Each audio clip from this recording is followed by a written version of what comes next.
Praise the Lord. இயேசுவின் ரத்தம் ஜெயம். தினமும் இயேசு நிகழ்ச்சிக்கு உங்களை கர்த்தராகிய இயேசு கிறிஸ்துவின் நாமத்தில் வரவேற்கிறேன். செய்தியின் தலைப்பு வேஷம் வேண்டாம். ஆதார வசனம் மத்தேயு 10:32-33 வசனங்கள்.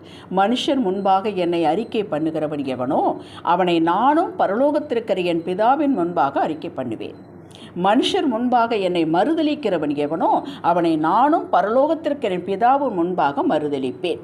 கிறிஸ்துவின் ஸ்தானாதிபதிகளே, அரசாங்கம் பொதுமக்களுக்கும் அலுவலகத்தில் வேலை பார்ப்பவர்களுக்கும் பொதுவான அறிக்கை, சுற்றறிக்கை விடுகிறது. இந்த தேதியிலிருந்து அரசாங்கம் இந்த காரியங்களை மாற்றம் செய்திருக்கிறது. இதை பொதுமக்கள் உணர்ந்து ஏற்று செய்யுமாறு அறிவிக்கிறோம். இது பொதுமக்களுக்கு, இது வேண்டுகோள் இல்லைங்க, அவசியம் ஃபாலோ பண்ண விட வேண்டியது. இதை அனுசரிக்காதவர்களுக்கு என்ன தண்டனை என்று சொல்வதே இல்லை. அது அண்டர்ஸ்டுட். அரசாங்க அலுவலகத்தில் வேலை பார்ப்பவர்களுக்கும் அவர்களுக்கு நன்மையான காரியம் என்றாலும் சரி, அல்லது அவர்கள் உடனடியாக அரசு ஆணைக்கு உடன்பட்டு செயல்படுவதாக இருந்தாலும் சரி, அறிக்கை தான் அரசாங்கம் கொடுக்கிறது. இந்த தேதியிலிருந்து இது அமலுக்கு வருகிறது என்று. இது நாம் வாழ்ந்து வந்து கொண்டிருக்கிற காணக்கூடிய அரசாங்கம். அதிலிருந்து பெற்றுக்கொள்கிறோம். நம்மால் காணக்கூடிய தேவ ராஜ்யம், அதுதான் நம்முடைய ராஜ்யம். அங்கிருந்து தான் நமக்கு எல்லாம் வருகிறது. நாம் இந்த காணாத ராஜ்யத்தினுடைய பிரஜைகள். நம்முடைய ராஜா கர்த்தர், திருத்துவம், பிதா, குமாரன், பரிசுத்த ஆவியின் ஒருமைப்பாடு.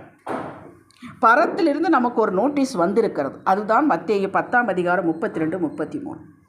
அக்காலத்தில் இயேசு மானுடராய் வாழ்ந்தபோது யூதர்கள் மற்ற இனத்து மக்கள் பரிசேயர்களுக்கு, மூப்பர்களுக்கு, பக்தி வைராக்கியம் கொண்ட யூதர்களுக்கு பயந்து கொண்டு இயேசுவை பகிரங்கமாக ஏற்றுக்கொள்ளவில்லை. எத்தனையோ அற்புதங்களை கண்டார்கள். இவர்தான் கிறிஸ்து, மேசியா, தேவகுமாரன் என்று அவருக்கு புரிந்திருந்தது. தேவாலயத்தை விட்டு தள்ளிவிடுவார்களோ என்று யூதர்களுக்கு பயந்து தாங்கள் மனதில் ஏற்றுக்கொண்டதை அறிக்கை செய்யவில்லை. யாருக்கு பயப்பட வேண்டும், யாருக்கு பயப்படக்கூடாது என்பதை இயேசு பகிரங்கமாகவே அறிவித்தார். யூதர்களுக்கு பயப்படாதீர்கள், மத்தேயு 10:26. மற்றும் ஆத்துமாக்களை கொல்ல வல்லவர்களாய் இராமல் சரீரத்தை மாத்திரம் கொல்லுகிறவர்களுக்கு நீங்கள் பயப்பட வேண்டாம். ஆத்துமாவையும் சரீரத்தையும் நரகத்திலே அழிக்க வல்லவரைக்கே பயப்படுங்க. மத்தேயு 10:28, 29, 30 வசனங்களையும் வாசியுங்கள். இப்படி தைரியப்படுத்தியும் சத்தியத்தை பகிரங்கமாக எடுத்து சொல்லியும் மக்கள் இயேசுவை தேவகுமாரன் என்றோ மேசியா என்றோ அறிக்கை பண்ண பயந்தார்கள். அன்றிலிருந்து இன்று வரை இயேசுதான் என் இரட்சகர், என்னுடைய மீட்பு அவருக்குள் இருக்கிறது, நான் பெற்றுக்கொண்டேன், அவருடைய வாக்கு என் வாழ்வில் வந்து வாய்க்கும், அவர் என்னை இரட்சித்ததோடு மட்டுமல்ல முற்றுமுடி இரட்சிக்க வல்லவர், நடத்த வல்லவர், மரண பரியந்தம் என்னை நடத்துவார் என்பதை வாயினால் அல்லங்க, நமது வாழ்வின் மூலமாக அறிக்கை பண்ணத்தான் அவர் விரும்புகிறார். இதை நாம் செய்கிறோமா? வாயினால் சொல்லலாம், பின் நமது செயல் வேறு மாதிரியாக இருக்கும்.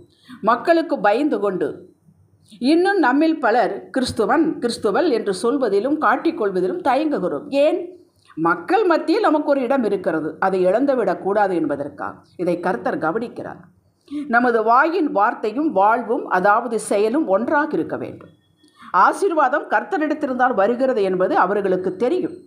ஆனால் அவருடைய ஐடென்டிட்டி உலகத்தோடு இதை பார்க்கிறார், அவர்கள் வைக்கிறார்கள். இதை கர்த்தர் வெறுக்கிறார். இன்று ஞாயிறு ஆராதனை நாள், இந்த நபர் எங்கேயும் வரமாட்டார், அவர் கர்த்தருக்கு பயந்து நடக்கிறவர், இப்படிப்பட்ட இடத்திற்கு வரமாட்டார், இந்த பேச்சுகளில் அவர் கலந்து கொள்ள மாட்டார் என்று நம்மை பற்றி பிறர் சொல்லும்படியாக நமது வாழ்வு இருப்பதே நாம் மனுஷருக்கு முன்பாக அவரை அறிக்கை பண்ணுவதற்கு சமம். இவர் ஏன் கலங்குவது இல்லை, பயப்படுவது இல்லை என்றால் அவர் கர்த்தரையும் அவரது வாக்கையும் அப்படியே நம்பி வாழ்கிறவர் என்று மற்றவர்கள் சொல்ல வேண்டும். இதுதான் நமது சொல்லாலும் சொல்லின் அறிக்கையாக இருக்க வேண்டும். இப்படி நாம் இருக்கிறோமா என்று நம்மை நாமே சோதித்து பார்ப்போம். வேதத்தில் முதல் புத்தகம் யோபுவின் புத்தகம் என்கிறார்கள். யோபு எந்த வேதத்தை படித்தான்? பிரசங்கம் கேட்டான். அவ்வளவு விசுவாச வைராக்கியத்தை காட்டினான் பாருங்கள், சொல்லுங்கள். அவன் தேவ சத்தத்திற்கு கீழ்ப்படித்தான், அதை புரிந்து ஏற்றுக்கொண்டான். தாவீதின் சங்கீதங்கள் எல்லாம் பாருங்கள். அவன் கர்த்தர் இதுவரை எப்படிப்பட்டவராக மற்றவர்களுக்கு இருந்தார், தனக்கு இருந்தார். இப்போது இருள் சூழ்ந்திருந்தாலும் எனக்கு மறுபடியும் அதேபோல் செய்வார் என்று அறிக்கை செய்தான். அதன்படியே நம்பி வாழ்ந்தான்.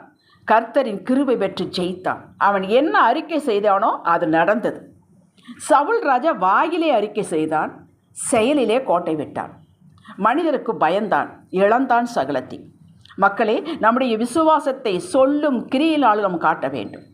சூழ்நிலை எவ்வளவு மோசமாக இருந்தாலும் உங்களுடைய விசுவாசத்தை கர்த்தர் கனப்படுத்துவார்.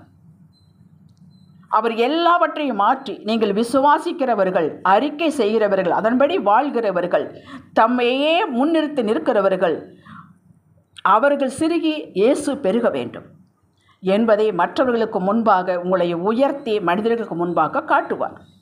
ஜெபிக்கலாம். தகப்பனே, எங்களுக்கு சகாயம், ஆசீர்வாதம், உயர்வு, மேன்மை உம்மிடத்திலிருந்து மட்டுமே வருகிறது. தேவராஜ்யத்திலிருந்து வருகிறது, பரத்திலிருந்து வருகிறது. நாங்கள் மனுஷருக்கு பயப்படும். இயேசுவே நாமத்தில் பிதாவே. ஆமென். ஹல்லேலூயா.